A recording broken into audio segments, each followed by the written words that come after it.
تو که هرچی بگی میگفتم باشه حله، حالا رفتی و من پرت شدم توی دره.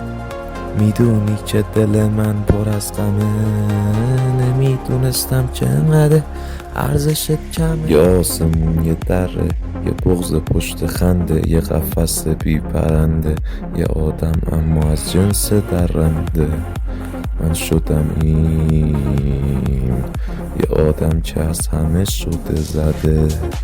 من شدم این، منو درست ببین، این منم همین، منو درست ببین. که من خستم دیگه، که من شکستم دیگه، همیشه محدودم و دلگیر انگاری، در قلبم و بستم دیگه. تو که هرچی بگی میگفتم باشه حله، حالا رفتی و من پرت شدم توی دره.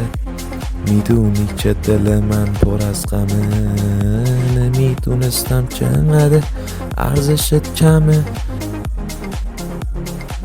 تو که هرچی بگی میگفتم باشه حله، حالا رفتی و من پرت شدم توی دره.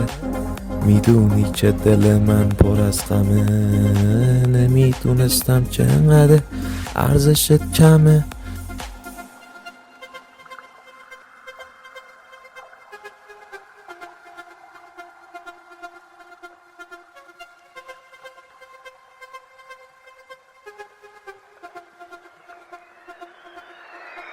تو که ارزش نداشتی، روی زخمام نمک شدی و مرهم نذاشتی. تو که اصلا خوب نبودی، فقط یه تیر توی تنم کاشتی. تو که همدرد نبودی، منو تنها توی دردام گذاشتی. اصلا همون بهتر که رفتی، تو فایده ای برام نداشتی. ولی کاش میدونستی که تو هم میتونستی که بمونی اگه میخواستی، روی عهدی که بستی.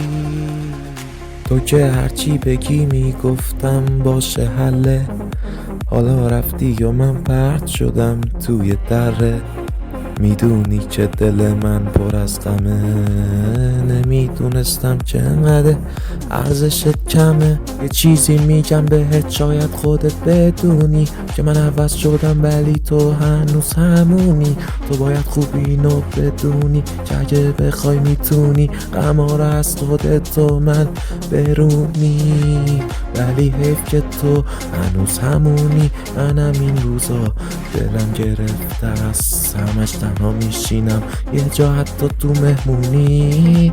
ولی تو که مال من نیستی انگاری، پس بهتره حال منو اصلا ندونی. تو که هرچی بگی میگفتم باشه حله، حالا رفتی و من پرت شدم توی دره.